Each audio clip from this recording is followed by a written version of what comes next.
Alam niyo mga kababayan, itong nangyaring sinasabing putukan o shooting accident or pag-atake sa Senado, samot-saring kwento ang mga lumalabas. Pero, tapos na po ang kwento dyan. Dahil ang tunay na investigasyon, ang tunay na pangyayari ay ibinalita na at inulat na ng ating PNP sa pamumuno po ni Police Director General Jose Melencio Nartates Jr. na walang nangyaring pag-atake sa Senado noong isang linggo. Bagkos, sa simpleng mamamayan na katulad natin, ang dating dito ay isang hukus-pukus, isang drama, para bang tila isang teleserye sa pelikula para may pagtakpan kung ano man ang dapat nilang pagtakpan. Pero ganun pa man, malinaw ang sinabi ng DILG sa pamumuno po ni Department Secretary Interior and Local Government, Secretary John Vic Remulla, na walang nangyaring pag-atake sa Senado. Tapos na po ang usapin dyan. Pero ganun pa man, ngayon ang abangan natin, meron bang mapapanagot? Meron bang dapat parusahan sa mga nangyari sa likod ng dramang atake sa Senado? Yan ang abangan natin. Pero pakinggan po natin ang buong paliwanag ng PNP at ng DILG tungkol sa sinasabing atake sa Senado. This is the Senate of the Philippines. We are allegedly under attack.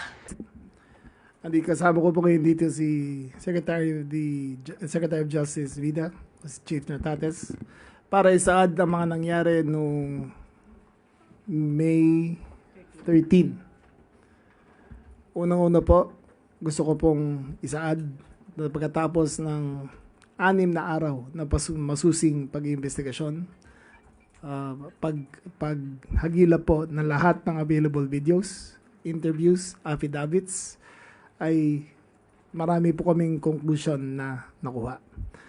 Unang-una po, for the record, all evidence points that there was no attack on the Senate. Magandang hapon sa ating lahat. Ito po ay effort ng Philippine National Police, particularly nauna na po ang Pasay City Police Station na kung saan sila ang unang nag-imbestiga. And after the conduct of investigation by the Pasay City Police Station, the records of investigation was referred to the concerned prosecution office in Pasay City the next day, particularly, to be exact, May 14, 4 p.m. ng hapon.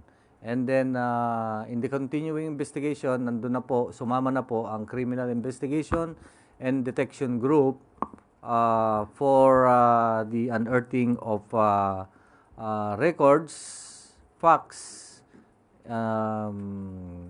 mga kailangan nating ebidensya to come up with a conclusions and recommendations, findings, conclusions, and recommendations.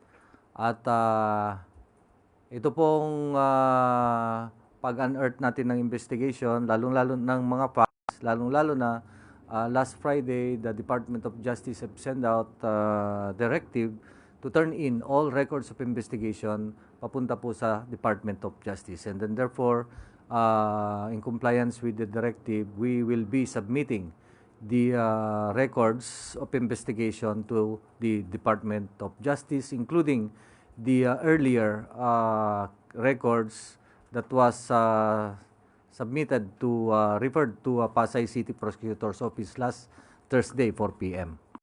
Sa gitna ng naglalakihang balita, muling napatunayan na ang katotohanan, gaano man subukan, tabunan ng ingay ng politika ay laging makakahanap ng paararan. Upang lumabas ito, ang naging sentro ng mensahe ng isinagawang press conference ng Malacanang Press Corps MPC ngayong araw ng Mayo 19, 2026 sa pamumuno ni PCEO Undersecretary at Palace Press Officer Attorney Claire Castro, PNP Chief Jose Melencio Nartates Jr., DOJ Acting Secretary Frederick Bida at DILG Secretary Juanito Victor John Vic Remulla Jr. tuluyan nang gumuho ang naratibong under attack ang Senado na pilit pinakakain sa publiko ng ilang mambabatas. Malinaw at komprehensibo ang inilahad ng PNP at DILG gamit ang mga ebidensya at CCTV footage taliwas sa mga dramatikong pahayag sa media noong mga nakaraang araw. Walang naganap na pag-atake sa Senado noong Mayo 13, 2026. Ang lumabas na katotohanan ay nakikigimbal ang Office of the Secretary at Arms, USAA, sa pamumuno ni Head Aplaska, ang unang pagpapaputok ng baril laban sa mga ahente ng National Bureau of Investigation, NBI, na legal at tahimik na nakaposte sa GSIS premises. Ang katotohanan sa likod ng presensya ng NBI, humingi ng tulong ang pamunuan ng GSIS sa NBI upang protektahan ang bilyong-bilyong pisong halaga ng mga mamahaling artworks sa loob ng gusali dahil may mahigit 1,300 PNP personnel na ang nakatalaga sa labas para mag-rally. Lohikal lamang na NBI na isa ring lehitimong law enforcement agency ang tapikin ng GSIS para sa panloob na seguridad. Kaya naman, ang pagpupositibo sa gunpowder ni-rate ng NBI agent ay hindi patunay ng agresibo, kundi resulta ng pagdepensa sa sarili. Pinaputukan siya ng USAA at ang kanyang pagganti sa cover fire reaction lamang ng isang malinaw na produksiya. Ang pilit na pinagigiit ni Senator Alan Peter Cayetano at ng mayorya na ang Senado ay under attack ay isang maling sampal sa kredibilidad ng institusyon. Ang reaksyong ito ng Senado ay hindi lamang kawalan ng batayan, ito ay isang kalkuladong manipulasyon upang lumikha ng istorya sa publiko. Ang ganitong uri ng pamumulitika kung saan handang magpalitan ng putok ng baril at ilagay sa panganib ang buhay ng mga law enforcement para lamang sa interes na iilan ay kasalukong suklam-suklam. Ang pagiging hayok sa kapangyarihan ay nagiging sanhi upang mabulag ang ilang pinuno sa kanilang sinumpaang tungkulin sa taong bayan.